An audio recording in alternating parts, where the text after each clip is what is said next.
제가 고린도 전서를 시작하면서 말씀드렸습니다. 고린도 교회는 모범적인 교회가 아니고 어떤 교회라고요? 이제 먹었죠? 어떤 교회라고요? 반면교사로 삼아야 될 교회다. 기억나십니까? 반면교사로 삼아야 된다. 왜냐하면 고린도 교회 안에는 수많은 문제들이죠. 수많은 문제들로 말미암아 분쟁하고 다투고 막 이렇게 갈라지고 이런 교회였기 때문입니다. 이 고린도 교회 안의 분쟁, 파당, 이 문제 때문에 교회가 늘 시끄러웠어요. 이런 문제뿐만 아니고 이 파당 문제뿐만 아니고 음행, 송사, 또 이 바울의 사도권을 문제 삼았어요. 이 바울이 사도가 맞냐? 나중에 9장에 다음 주에 할 겁니다. 이 사도가 맞냐? 이렇게 막 바울에게 도전적으로 이야기했어요. 심지어는 12장, 13장 가면 하나님이 주신 은사도 문제가 되었어요. 은사는 하나님이 주신 거죠. 믿으십니까? 하나님이 은사를 주셨는데 그 은사도 누가 크냐 자랑하니까 이게 문제가 되었단 말이에요. 여러분, 사실 이 땅에 존재하는 교회는 완전하지 않기 때문에 여러 가지 문제를 일으킬 수 있어요. 왜냐하면 왜 문제가 일어나죠? 그 교회의 구성원이 인간이기 때문에 그렇습니다. 다 죄인이기 때문에, 불완전하기 때문에. 그래서 교회에도 문제가 일어날 수 있다. 그래서 교회 안에 여러 가지가 문제가 있는 것은 어쩌면 당연한 일일 수 있어요. 당연하게 이게 사람들이 살다 보니까, 모이다 보니까 당연하게 그런 문제를 발생시킬 수 있어요. 자, 그런데 이 사도 바울의 서신서를 잘 읽어보면, 특별히 이제 여러분 에베소서와 골로새서 이 교회론을 다루거든요. 여기를 읽어보면 교회를 어떻게 표현하느냐? 주님의 몸이다. 그래서 주님의 몸된 교회다. 여러분, 교회는 주님의 몸된 교회입니다. 믿으십니까? 그리고 주님은 뭐 되신다고요? 교회의 머리 되신다. 머리돌 되신다는 거예요. 무슨 말이냐? 교회 안에 여러 가지 문제가 있을지라도 예수 안에서 어떻게 하라? 서로 연합하고 그리스도의 몸을 세워가라. 이런 교회가 좋은 교회다. 그리스도의 몸을 세워가는 교회가 좋은 교회다. 만일 교회가 어떤 문제를 가지고 서로 나누고 찢어지고 싸우고 분쟁한다면 그것은 단순한 분쟁이 아니고 싸우는 것이 아니고 그것은 주님의 몸이 찢어지는 거예요. 주님의 몸을 세워가는 몸을 허무는 거예요. 이거 잘 하셔야 됩니다. 그렇기 때문에 어떤 문제가 발생하면 여러분 싸우고 분쟁하기보다 주님이 원하시는 뜻을 구하고 예수 그리스도의 몸된 교회를 세우는데 역할을 해야 돼요. 이게 좋은 교회, 이런 교회가 좋은 교회입니다. 문제없는 교회는 없지만 그럼에도 불구하고 어떻게 하라고요? 주님의 몸된 교회를 세워가라는 거예요. 그래서 좋은 교회는 교회가 크고 사람이 많은 교회가 좋은 교회가 아니고 여러 가지 문제가 있지만 은혜의 관점으로 문제를 풀고 예수 그리스도의 화평이 이루어지는 교회가 좋은 교회인 줄 믿습니다. 우리 교회도 이런 교회 되시기를 간절히 축원합니다. 자, 이제 8장 보시죠. 8장을 여러분 성경책을 한번 펴보시면 8장 주제가 뭐일 것 같습니까? 띄워주세요. 8장 주제. 예, 맞습니다. 우상 제물을 먹는 문제에 관해서 이제 사도 바울이 가르치는 장면입니다. 제가 먼저 이 내용으로 들어가기 전에 여러분들에게 질문을 해볼 테니까 여러분 대답은 한번 해보십시오. 여러분, 우상 제물은 먹어야 됩니까? 안 먹어야 됩니까? 이렇게 하지 마시고 다시 질문하겠습니다. 제사 음식은 먹어도 됩니까? 먹으면 안 됩니까? 자, 이렇게 잘 대답을 안 해서 먹으면 된다고 생각하는 손 들어보세요.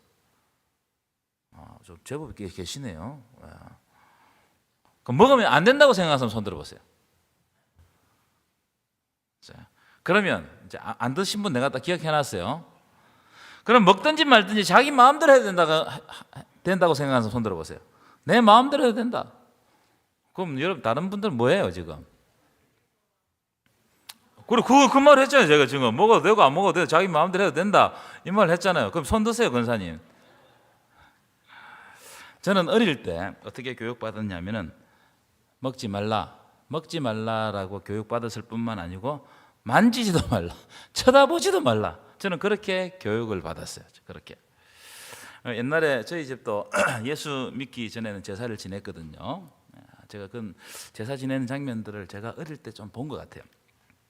제사 음식을 만들고 이웃과 함께 이렇게 나누어 먹었습니다. 그렇죠? 제사를 여러분 밤에 이게 그 용어를 잘 모르겠어요. 찾아보니까 도담질이라고 그러는데 밥을 이제 제사 음식을 만들어 가지고 담 넘어서 이렇게 주는 걸 뭐라고 그래? 여기서는 몰라요? 예? 음복은 아니에요. 이게 제가 찾아보니까 도담질 이렇게 뭐 하여튼 그래요. 하여튼 뭐 저 어릴 때 그런 장면 봤거든요. 근데 저희 집안에 혼자서 교회를 다니셨던 저희 작은 아버지가 계셨어요. 어릴 때부터 혼자서 다니는 거예요. 여름 성경학교 때 교회 가서 혼자 가가지고 은혜를 받고 그때부터 진짜 죽을 각오로 예수를 믿는 겁니다. 근데 중고등학교 되니까 제사를 지니까 이 삼촌이 어떻게 하느냐면 제사가 딱 시작되면 제사 음식이 집에서 사라질 때까지 안 들어와요. 안 들어옵니다. 그 정도로 철저하게 제사 음식을 거부해서 지금 고신청 목사님 이제 은퇴하시는데 저도 그 영향을 받아가지고 어릴 때부터 제사 음식은 막 그걸 먹으면 귀신이 없는 것처럼 저는 그렇게 생각했습니다. 좀 진짜예요. 그런데 제가 신학교 가서 이제 수업을 듣는데 고린도전서 이 수업을 듣는데 그때 발제를 제가 한 적이 있어요. 오늘 부분 이 부분을 발제를 했어요. 발제를 하면서 우상 제물 먹는 문제가 그렇게 단순하지 않구나 그걸 알게 됐어요. 이 우상 제물이라고 하면 우리는 무조건 먹지 말라 아니면 먹으라 이렇게 생각하는데 그 문제가 아니라는 거예요. 하지만 저는 아직도 어릴 때부터 배웠기 때문에 우상 제물은 되도록이면 안 먹는 게 좋다 저는 그렇게 생각하는데 그러나 우리가 이렇게 단순하게 이야기할 수 없는 것이 뭐냐면 사도 바울도 이게 어려움이 있었어요. 어려움이 있어서 왜 먹지 말아야 되는지에 대해서 아주 상세하게 다루고 있습니다. 8장과 10장을 통해서. 근데 오늘 8장하고 8장 전장을 다루고 10장 조금 뭘 다룰 거예요. 일부분을. 그래서 우리가 지금 이제 시점에서는 이 사도 바울이 그렇게 말씀하셨던 그 말씀의 요지를 잘 들을 필요가 있지 않겠나 그렇게 생각합니다. 자, 8장 1절부터 3절 한번 보실까요? 1절부터 3절 여러분 눈으로 보시면 나중에 1절은 읽을 겁니다. 1절부터 3절 보시면 우상 제물을 먹는 문제를 바울이 아주 신중하게 접근하고 있다는 느낌을 받아요. 그렇죠? 그냥 우리 같으면 먹으라 하든지 먹지 마라 하든지 간단하게 이야기하면 될 텐데 이렇게 해요. 8장 1절을 읽고 8장 1절 함께 읽어볼까요? 시작. 우상의 제물에 대하여서는 우리가 다 지식이 있는 줄 아나 지식은 교만하게 하며 사랑은 덕을 세우나. 참 이거 알듯 말듯한 이야기 아닙니까? 제가 해석을 한번 해볼게요. 우상 제물에 대해서는 우리가 지식이 있는 줄 아나 우상 제물에 대해서는 오늘 제가 손 들어 보랬잖아요. 각자 나름대로 지식을 다 가지고 있어요. 어떤 사람은 먹어도 된다 하는 사람이 있고 어떤 사람은 절대로 안 된다 하는 사람이 있단 말이에요. 자기 지식을 가지고 있단 말이에요. 자, 그런데 지식은 어떻게 만든다고요? 교만하게 만든다는 거예요. 이 지식 때문에 넘어질 수 있다는 거예요. 하지만 사랑은 뭘 만든다고요? 덕을 세운다는. 무슨 말이에요? 우상 제물 먹는 문제를 자기가 알고 있는 단편적인 지식으로 접근하면 교만해서 넘어질 수 있다 이 말이에요. 많이 먹지 마 이러면서 다른 사람의 상처를 이렇게 할 수도 있고. 이 문제를 어떻게 다루느냐? 사도 바울은 사랑의 관점으로 다루는데 덕의 관점으로 접근하라는 거예요. 덕의 관점으로. 이 희한하죠. 내 같으면 이 기록하면 야 이거 복잡하니까 먹지 마 하든지 먹으라 하든지 이러면 간단할 텐데 이런 관점으로 접근한다는 거예요. 2절 3절 똑같은 말입니다. 똑같은 말이에요. 여러분 한번 읽어보십시오. 그럼 왜 사도 바울이 이렇게 어렵게 접근하느냐? 그는 고린도시의 이 특성 때문에 그럽니다. 우리나라 특성하고 비슷합니다. 제가 고린도 전서를 시작할 때 고린도 이 도시 산 위에 뭐가 있다고 그랬어요? 아크로폴리스가 있다. 아크로폴리스. 여러분 아크로폴리스는 이 신들이든 신전들을 꽉 모아놓은 그런 마을이라고 생각하면 됩니다. 이 아크로폴리스는 고린도에만 있는 것이 아니고 헬라 도시 있는 곳마다 다 아크로폴리스가 있었어요. 그 신들의 도시, 신전들을 막 이렇게 한 곳에다 모아놓은 겁니다. 다 산 위에 있습니다. 사람들이 높이 보고 저 신들이 사는 곳이구나, 신들이 높이 살구나 이렇게 생각하는 거예요. 이 고린도 아크로폴리스에는 가장 큰 신전이 뭐냐면 아프로디테 신전이 있었습니다. 로마로 가면 이 비너스인데요, 이 아프로디테 신전이 있었어요. 그 외에도 몇 가지 신전이 더 있었습니다.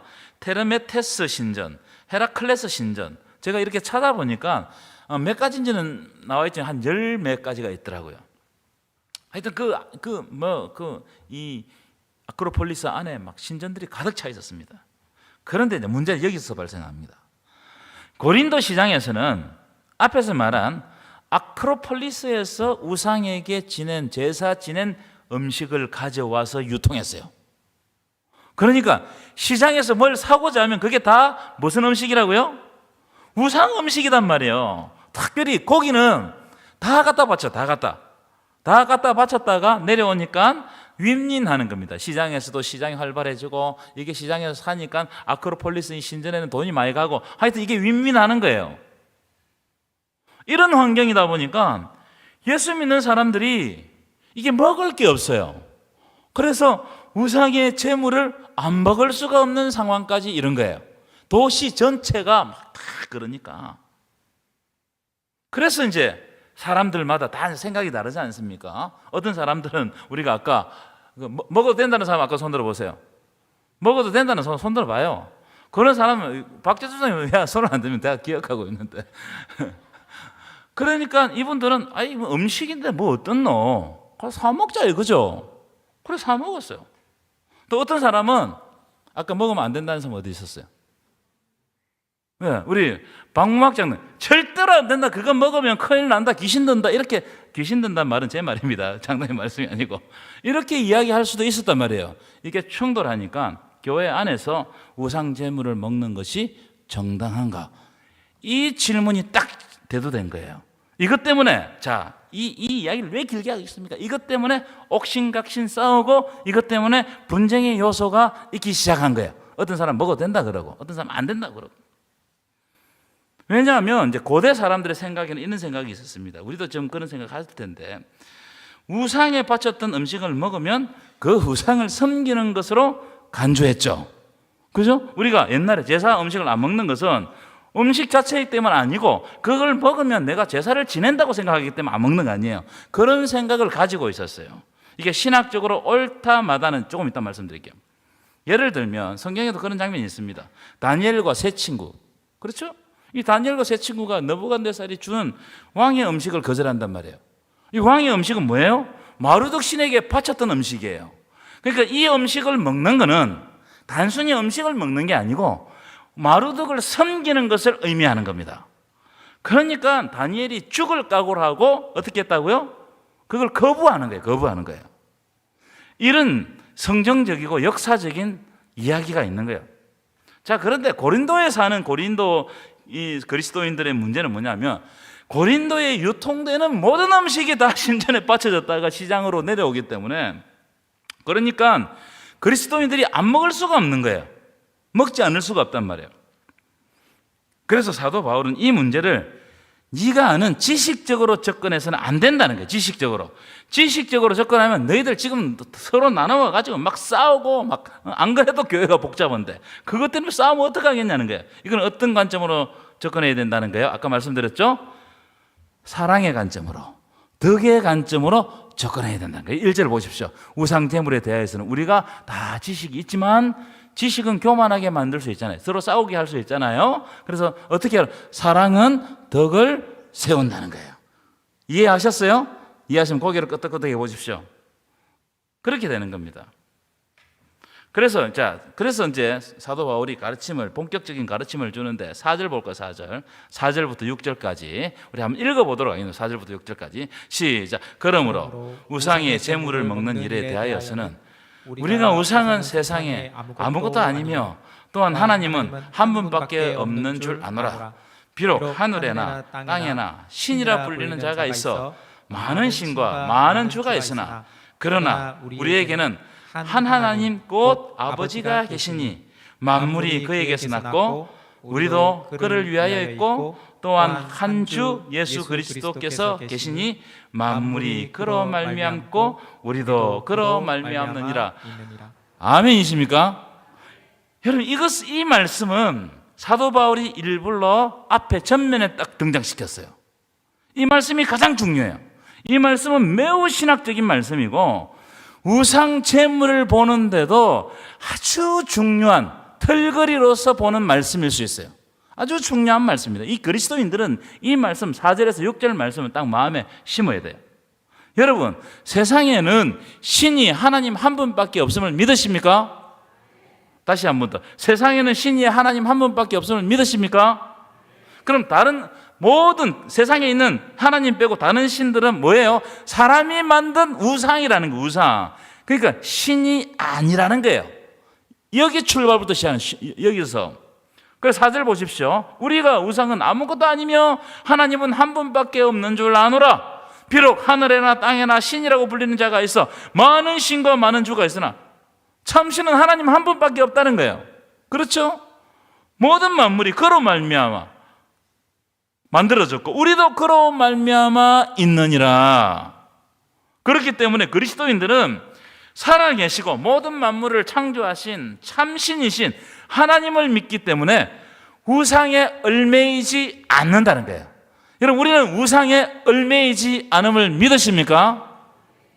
다시 말하면 우상은 우리에게 아무 영향을 미칠 수가 없어요. 그것은 살아있는 신이 아니기 때문에 영향 자체를 우리에게 미칠 수가 없습니다.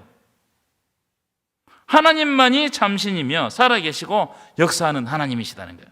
그러니까 우상이 우리에게 아무런 영향을 미치지 못한다는 거예요. 여러분, 이게 그 유일신의 사상의 가장 기본적인 겁니다. 하나님 외에는 신이 없다는 거예요. 그렇기 때문에 이 우상 음식 먹는 문제도 그와 비슷한 관점으로 보라는 거예요. 이게 신학적인 내용을 딱 등장시키는 겁니다. 자, 그런데 그럼에도 불구하고 복잡한 문제가 있어요. 자, 우상이 아무런 영향을 미치지 못하면 우상의 음식은 나에게 영향을 미칠까요? 못 미칠까요?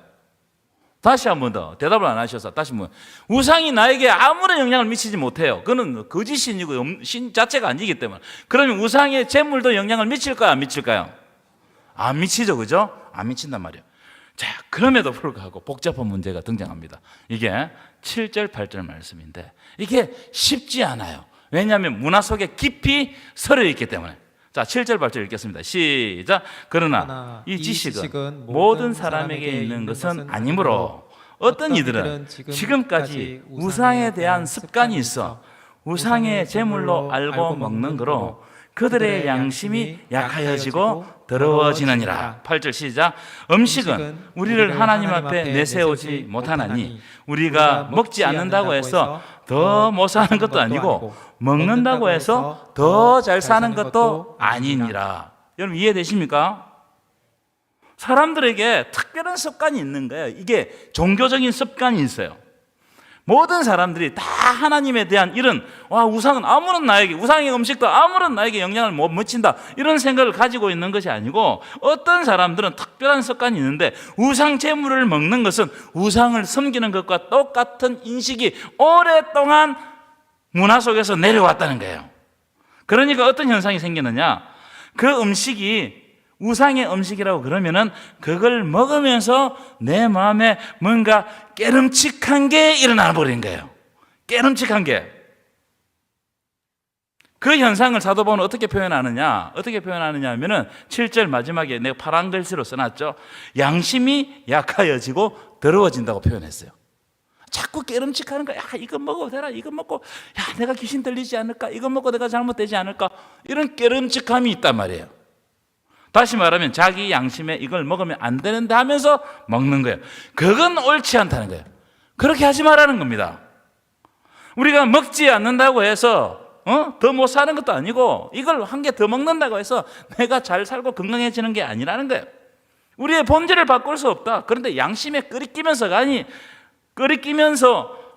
또 너희들은 이걸 꼭 먹고자 하느냐, 이런 이야기예요. 이것이 첫 번째 이유예요. 먹을 때마다 뭔가 깨름칙하고 내가 이걸 감당하지 못할 것 같다, 이러면 먹지 말라는 거예요. 두 번째 이유는 뭐냐? 11절부터 11절, 9절부터 11절. 9절부터 11절인데요. 자, 읽어봅시다. 시작. 그런즉 너희의 자유가 믿음이 약한 자들에게 걸려 넘어지게 하는 것이 되지 않도록 조심하라. 지식 있는 네가 우상의 집에 앉아 먹는 것을 누구든지 보면 그 믿음이 약한 자들의 양심이 담력을 얻어 우상의 재물을 먹게 되지 않겠느냐. 그러면 내 지식으로 그 믿음이 약한 자가 멸망하나니 그는 그리스도께서 위하여 죽으신 형제라. 자, 이 제가 아주 쉽게 예를 드릴게요. 이 말씀을. 자, 또 물어보겠습니다. 대답을 하셔야 돼요. 여러분, 술 먹으면 됩니까? 안 됩니까? 됩니다. 손 들어보세요. 됩니다. 예. 안 됩니다. 손 들어보세요. 안 됩니다. 나는 모르겠다. 두 손을 드세요. 우리 교리상 술을 먹지 말라는 교리는 없어요. 술을 먹지 말라. 술 취하지 말라는 교리 있는데 술을 먹지 말라는 교리가 없어요. 자, 그런데 어쨌든 여러분이 이제 지금 어떤 분은 술을 먹어도 된다, 어떤 분은 술을 안 먹어도 된다, 뭐 이렇게 이야기하잖아요. 어느 날 식당에 갔더니 내가 그 식당에 앉아 술을 먹고 있는 거예요. 내가. 이걸 보고 진짜 먹었다는 소리 아닙니다. 이걸 보고 어떤 성도, 믿음이 연약한 성도가 나는 술을 안 먹어야지, 먹으면 안 되는구나 생각했던 그 성도가 그 장면을 보고 어떻게 된다고요? 시험에 확 들어버렸어. 아니, 목사가 술을 먹다니, 뭐 이런 교회가 다 있노? 방금 이 말씀과 똑같은 말이에요. 똑같은 예예요. 대부분의 사람들이 우상 음식을 먹으면 안 된다고 생각하는데 나는 자유하다. 나 이 우상 음식이가 술이나 뭐든 자유한다. 나는 괜찮다. 이러면서 막 먹어버렸어요. 그걸 보고 그렇지 않는 사람이 있단 말이에요. 그걸 목숨 걸고 지키는 사람이 있단 말이에요. 그거 믿음이 연약한 지체가 시험에 들이버리면 네가 그걸 어떻게 책임질래? 이 이야기예요. 그래서 아까 제가 지식으로 하면 안 된다 그랬죠. 뭐로 해야 된다고요? 사랑으로, 덕의 관점으로 바라봐야 된다. 이걸. 술, 담배 문제 똑같습니다. 똑같아요. 자, 12절, 13절. 12절, 13절. 자, 12절 읽어볼까요? 시작. 이같이 너희가 형제에게 죄를 지어 그 약한 양심을 상하게 하는 것이 곧 그리스도에게 죄를 짓는 것이니라. 형제가 그 일 때문에 실족하면 사도 바울은 이게 예수님께 죄를 짓는 거다는 거예요. 이걸 잘 봐야 된다는 거예요. 바울은 음식 때문에 내 형제를 실족하게 한다면 나는 13절 영원히 고기를 먹지 않겠다. 그 당시 고기는 모두 신전에서 다 내려왔거든. 신전에서. 나는 만약에 내 형제가 조금이라도 이게 시험 들 일이 있으면, 나를 보고 시험 들 일이 있으면 나는 처음부터 끝까지 뭘 먹지 않겠다? 고기를 먹지 않겠다. 우상 음식을 먹지 않겠다. 똑같아요. 이런 원리로 봐야 돼. 이런 원리로. 내가 하고 안 하고가 중요한 게 아니고 나를 통해서 누군가가 영향받는 걸로 해야 된다는 거예요. 그러니까 내가 자유한다고 내가 다 할 수 있는 게 아니에요. 조금 있으면 말씀할 겁니다. 이 우상 숭배에 가는 것은 10장에 다시 강조하는데, 오늘은 음식 부분이, 이 10장에 보면 나중에 귀신의 잔, 무슨 잔 이렇게 같이 나오거든요. 그건 좀 달라요. 그건 우상 숭배에 관련된 거고, 이거는 음식에 관련된 겁니다. 자, 10장 23절 한번 볼까요? 굉장히 유명한 말씀 아니겠습니까? 10장. 이거 나와 있습니다. 앞에 보세요. 자, 10장 23절은 우상 음식을 먹어야 되느냐, 먹지 말아야 되느냐에서 이 말씀이 나왔어요. 이 말씀이. 그러니까 먹어야 되느냐, 먹지 말아야 되느냐, 이 선택은 너무너무 중요했어요. 그래서 사도 바울이 뭐라고 이야기합니까? 10장 23절. 함께 읽어볼까요? 시작. 모든 것이 가하나 모든 것이 유익한 것이 아니요. 모든 것이 가하나 모든 것이 덕을 세우는 것이 아니니. 오늘 말씀의 주제와 연관시켜서 본다면 모든 것을 네가 다 먹을 수 있어. 그런데 그 다 먹는다고 유익한 게 아니단 말이에요. 모든 맛있는 것을 다 먹고 싶으나 그걸 먹는다고 해서 덕을 세우는 게 아니라는 거예요. 하나님은 세상에 있는 우리들에게 모든 것을 할 수 있는 자유를 주셨습니다. 문화활동, 취미활동, 사람을 만나는 것, 다 여러분 하나님 자유를 주셨습니다. 우리는 모든 것을 할 수 있어요. 하나님 우리에게 자유를 주셨기 때문에 자기가 하고 싶은 걸 다 할 수 있습니다. 하나님은요, 어떤 자유까지 주셨느냐? 죄를 지을 자유도 주셨고 하나님을 떠날 자유도 주셨어요. 주셨어요. 자, 그런데 그걸 다 한다고 유익한 게 아니에요. 탕자는 아버지를 떠나서 허랑방탕하며 자기의 기쁨을 위해서 살았습니다. 그런데 그 유익한 게 아니에요. 그걸 하면 할수록 그 탕자는 서서히 죽어가는 겁니다. 그렇죠? 여러분들이 다 할 수 있다고 다 하지 마세요. 다 한다고 해서 유익한 게 아니란 말이에요. 이런 관점으로. 그럼 어떻게 해야 되느냐? 31절 보시죠. 31절. 이 아주 유명한 말씀이 이런 맥락에서 등장했어요. 이런 맥락에서. 한번 큰 소리 읽겠습니다. 시작. 그런즉 너희가 먹든지 마시든지 무엇을 하든지 다 하나님의 영광을 위하여 하라. 아멘이십니까? 여러분, 우상 제물을 먹을 수도 있고 안 먹을 수도 있어요. 그죠? 그런데 그 기준점이 뭐냐? 하나님의 영광이 드러나느냐 안 드러나느냐, 이게 중요하다는 거예요. 똑같아요. 우리가 문화를 즐기는 거, 우리가 취미를 즐기는 거, 누구를 만나는 거 다 똑같아요. 기호 음식을 먹는 거 똑같습니다. 하나님의 영광을 가린다고 생각하면 내가 하고 싶어도 절제해야 돼요. 아멘이십니까? 그러나 내가 하기 싫어도 그게 하나님의 영광이 드러나는 일이면 생명 다해 달하는 거예요. 선교 같은 거 생명 다해 달하는 거예요. 우리는 맨날 기도하면서 뭐 설교하면서 하나님의 영광 외치는데, 자기가 기뻐하고 좋아하는 일이면 하나님의 영광이 가려도 그걸 끝까지 하려고 혈안이 되어 있습니다. 무조건 해야 되는 거예요. 또 분명히 하나님의 영광을 위해서 해야 되는 것이 맞지만 내가 싫으면 안 해요. 이렇게 하면 안 된다는 거예요. 이래서는 하나님의 영광 위해서 살아갈 수 없다, 이 말이에요. 우리의 삶의 목적은 하나님의 영광이 우리를 통해서 드러나는 것입니다. 믿으십니까? 소요리 문답 1문에 나와 있어요. 소요리 문답 1문에. 그래서 이제 사도 바울은 그런 관점에서 하나님의 영광이 가려지지 않는 범위에서 그럼 어떻게 음식을 대할 거냐, 세 가지 팁을 줍니다. 이것만 하고 마치도록 하겠습니다. 첫 번째 25절 읽어볼까요? 시작. 무릇 시장에서 파는 것은 양심을 위하여 묻지 말고 먹어라. 고린도의 모든 음식이 다 신전에서 내려온 음식이에요. 그렇기 때문에 시장에서 파는 것은, 다시 말하면 시장에서 내가 내 생명 유지를 위해서 돈을 주고 산 것은 이게 우상 음식이에요, 아니에요? 묻지 말라는 거예요. 단순한 음식으로 생각하고 사 먹으라는 거예요. 이해하셨어요? 사 먹으라는 거예요. 음식은 음식이다. 우리가 아까 말했잖아요. 우상이 우리에게 영향을 미치지 못하듯이 음식도 내 삶에 영향을 미치지 못해요. 우리는 생명 유지하기 위해서 그게 음식이면 뭐라고 어떻게 하라고요? 묻지 말고 먹으라는 거예요.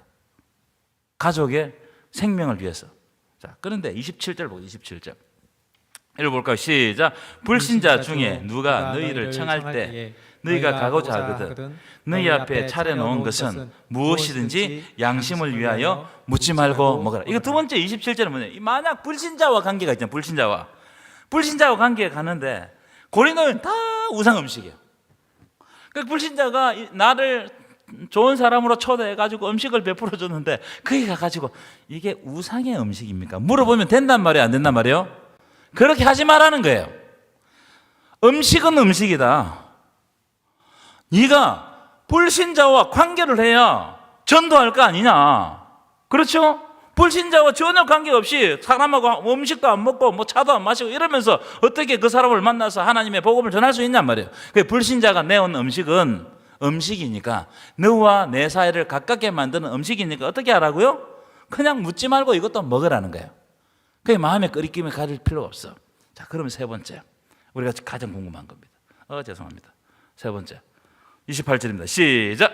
누가 너희에게 이것이 제물이라 말하거든 알게 한 자와 그 양심을 위하여 먹지 말라. 참 재미있는 구절이죠. 어떤 사람이 음식을 가져왔어요. 음식을 내놓으면서, 근데요, 이건 신전에서 제사 지낸 음식입니다. 제사상에 올라갔던 음식입니다. 이게 어떤 의미를 가질까요? 예를 들어서 우리 장로님 중에 한 분이 누구 친척 집에 갔어요. 예수 믿는다는 거 알는데 그 사람들은 우상 음식을 먹으면 안 된다고 알 거 아니에요. 그죠? 어렴풋이 이게 교리가 뭔지는 모르지만 그 사람은 아는 거예요. 그냥 느낌상. 그래서 장로님한테 가져와가지고, 장로님 친척한테 이거 먹어서, 근데 이게 먹어도 될지 안 될지는 모르겠지만 이거 제사상에 올라갔던 거예요. 이러면은 뭐라고요? 먹지 말라는 거예요. 왜냐하면 그 말 자체에 올무가 있는 거예요. 말 자체에 저 사람 예수 믿는 사람이라고 했는데 자기들이 아는 문화적인 관점이 있잖아요. 그것으로 사람을 대한단 말이죠. 내가 아무리 자유롭다고 끄리끼고 먹는 그 순간 그 사람은 나를 어떻게 한다고요? 이상하게 본다는 거예요.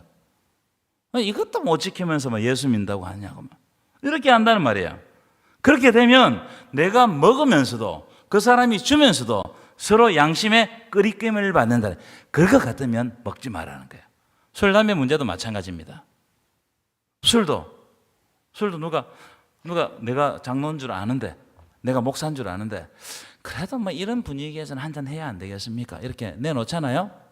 그러면 어떻게 하라고요? 왜 권사님 왜 웃었어요? 그래요. 그런 경우가 있나? 그러면 어떻게 하라고요?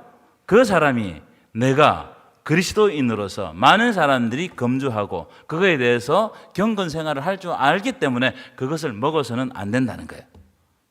이해하셨어요? 그 관점입니다. 자기의 양심과 신앙을 다른 사람들 앞에서 지키기 위해서 그렇게 하라는 거, 조심하라는 겁니다. 여러분, 신앙이요, 잘 생각해 보십시오. 신앙은 나만 신앙이 좋다고 해서 다 되는 게 아닙니다. 신앙은 첫 번째 내면적인 게 있어요. 내가 주를 받아들이고 내가 주님과 함께 동행하는 이게 있어요. 그런데 신앙은 또 한편은 어떻게 나를 통해서 내 모습이 드러남으로 내가 하나님의 자녀인지 아닌지가 딱 드러나요. 그렇기 때문에 자, 내 신념, 내 믿음은 내가 지키면 돼요. 그렇죠? 근데 내 모습에서 드러나는 건 어떻게 해야 되죠? 내 모습에서 드러나는 것은 주의 영광 위해서 해야 되는 거예요. 아멘이십니까? 이 이야기를 하고 있는 거예요. 자, 그 다음에 이제 마치도록 하겠습니다. 32절입니다. 시작. 유대인에게나 헬라인에게나 하나님의 교회에나 거치는 자가 되지 말고. 거치는 자가 되지 말라는 거예요. 자꾸 이런 문제가 있어요. 애매한 문제가 있어요. 애매한 문제가 있는데 이 문제를 자꾸 문제로 만드는 일로 가지 마라 이 말이에요. 거치는 자가 되지 말라는 말이에요. 자꾸 거치는 돌이 돼가지고 사람들이 이렇게 하면 넘어질 수 있는데 자꾸 그것을 넘어지게 하는 방향으로 가지 말라는 거예요. 그러면 안 된다는 거예요. 사람들이 너희를 보고 있다. 33절 시작. 나와 같이 모든 일에 모든 사람을 기쁘게 하여 자신의 유익을 구하지 아니하고 많은 사람의 유익을 구하여 그들로 구원을 받게 하라. 저는 마지막에 방점이 있어요. 그들로 구원받게 하라. 우리에게 사명을 주셨는데 그 사명이 뭐냐? 나를 통해서 구원이 일어나는 거예요. 그러면 어떻게 하라고요? 내가 절제하고 참을 수 있어야 돼요. 나를 통해서 아름다운 모습이 드러나야 돼요.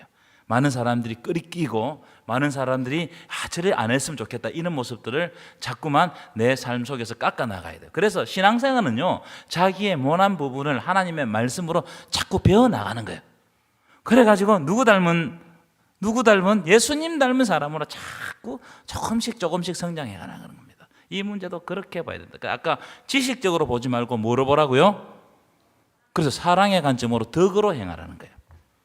그래서 어떤 사람이 나는 자유합니다 이 문제에 대해서 그럼 놔두세요. 그걸 가져와가지고 네 자유한다고 다른 사람한테 보이지 말고 이런 이야기 할 필요가 없어요. 근데 나는 내가 안 먹는다고 다른 사람을 정죄할 필요가 있어요 없어요? 없다는 거예요. 이건 덕의 관점으로 사랑으로 행하라는 거예요. 그래서 우리의 삶을 통해서 예수 그리스도의 영광을 드러내는 저와 여러분 되시기를 간절히 축원합니다.